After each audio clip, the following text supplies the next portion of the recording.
Hello, नमस्ते, प्रणाम, हर हर महादेव। हम आप सबके भाई बानी दीपक दीपांशु। तो आप सभी के स्वागत बाटे भैया हमारे यूट्यूब चैनल दीपक दीपांशु राइटर में। तो लोग क्वेश्चन बानी, आज हम भैया रो सब खाती वो गाना लेकर गई बानी, तर्ज बा लहंगावा छोटे सखी। लोकगीत ह, एकदम बहुत ही जबरदस्त मैटर बाटे एकदम, जिसे प्रमोद भैया गावेलन अपन अंदाज में। ए बार प्रमोद भैया के अंदाज में लेकर गई बानी, सिंगल सॉन्ग बाटे जौन अंदाज में वो अपन लोकगीत के गाना गावेले, झूमर उमर टाइप के, वही अंदाज में वो सब खातिर वो गाना लेकर गई बनी। हमारा भैया आशा ना पूरा विश्वास बा कि गाना ये वीडियो मैटर आप सबके बहुत ही बेहद पसंद आई, अच्छा लगी और आप सबके प्यार दुलार सपोर्ट और आशीर्वाद अपने भाई दीपक दीपांशु के और इस चैनल के जरूर मिली और जरूर देहब जा। तो चलिए भैया, अभी तक ले जे भी भाई हमारे इस चैनल के सब्सक्राइब नहीं कैले, प्लीज़ आप लोग सब्सक्राइब करके बेल आइकन प्रेस कर लें, ताकि जो भी वीडियो लेकर के आई नोटिफिकेशन आप सबके पास पहुंचे, ताकि आप सब उस वीडियो को देख सकी जा, सुन सकी जा। और जे भी भैया का हमसे पर्सनल गाना लिखवावे को कि म्यूजिक बनवावे को कि, तो भैया हमारे नंबर पर संपर्क कर सकता नहीं। हमारे नंबर डिस्क्रिप्शन बॉक्स में वीडियो के स्क्रीन पर सभी जगह भैया मिल जाये।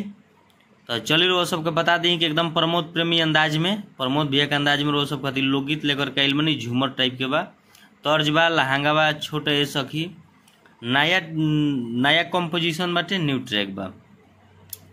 चलिए हम ज्यादा देर ना लेते हुए मुखड़ा के डमी करके सुनावत नहीं कि होखे वाला बाटे हो हमारो सगाई, आ मन करे दरजिया के केतना गरियाई, कि होखे वाला बाटे हो हमारो सगाई, आ मन करे दरजिया के केतना गरियाई, कि पटी लगवले बाटे मोटे सखी, कि पटी लगवले बाटे मोटे सखी, त दरजिया सियले बाटे लहंगा हमार छोटे सखी, त दरजिया नतिया सियले बाटे लहंगावा छोटे सखी।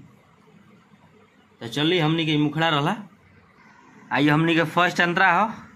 तो आप लोग पूरा वीडियो में बोल रहे हैं, पूरा फुल सॉन्ग बाटे, तो आप लोग पूरा वीडियो को देख के और कमेंट करके आप लोग जरूर बतलाइब जाए कि हाँ गाना ही लागल कैसन। और वीडियो आप सबके पसंद आई तो आप लोग ज़्यादा से ज़्यादा भैया वीडियो के शेयर करब जा, लाइक करब जा, और अपन एक एक कमेंट करके जरूर बतलाइब जा कि हाँ वीडियो ही लागल कैसन, गाना कैसन लिखले बानी। और पूरा एकदम फुल सॉन्ग बाटे, आप लोग वीडियो में बनल रही जा, ध्यान से देखी जा, ध्यान से सुनी जा। चलिए हम फर्स्ट अंतरा के डमी करके सुनावत नहीं कि सिलवैले रही लहंगा हम पहिरेला ओही दिन के, आया पाना पसन के कपड़ा देले रहन किन के।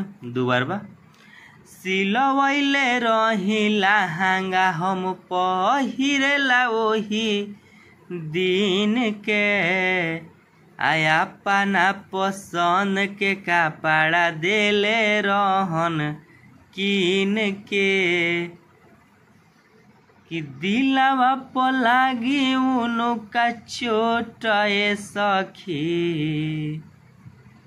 कि बड़ी महंगा रहे लागल नोट सखी, त मुआना दरजिया सियले बाटे लहंगावा छोट सखी, कि दरजिया सियले बाटे लहंगा हमार छोटा सखी। तो चलिए हमने के फर्स्ट अंतरा रहा, सेकंड अंतरा की ओर लेकर के चला था नहीं।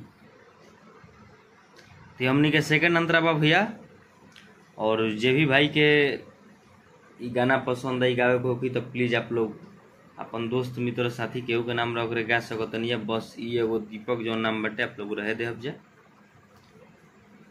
तो आप लोग के चलिए सेकंड अंतरा का हम डमी करके सुनाओ तनी, और बता दी कि जे भी भाई को हमसे पर्सनल गाना लिखवावे को की, म्यूजिक बनवावे को की, तो भाई हमारे नंबर पे संपर्क कर सकत लोग। हमारा नंबर डिस्क्रिप्शन बॉक्स में और वीडियो की स्क्रीन पर सभी जगह मिल जाए। चलिए हम सेकंड अंतरा के डमी करके सुनावत नहीं। कि फोन क के दीपक के सब दे हम समझाई आ परमोध पिया हमार लग गई है कुछ उपाय आ फोन क के चंदन के सब दे हम समझाई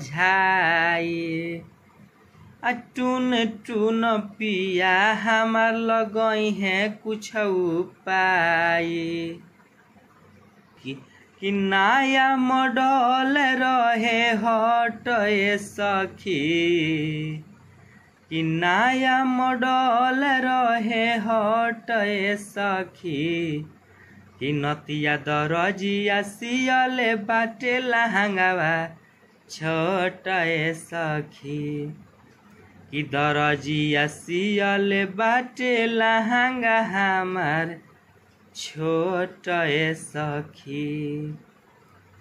तो आप लोग के ये गाना रहा पूरा फुल सॉन्ग आप लोग कमेंट करके बतलाइब जा जरूर भैया। वो सब खातिर एगो छोटा सा प्रयास कैले बानी लेकिन आप लोग जरूर बतलाइब जा ये गाना लागल कैसन। और चलिए नेक्स्ट सॉन्ग के लिए टाटा बाय बाय। जय हिंद, जय भारत, जय हो भोजपुरिया समाज, जय हो माँ सरस्वती।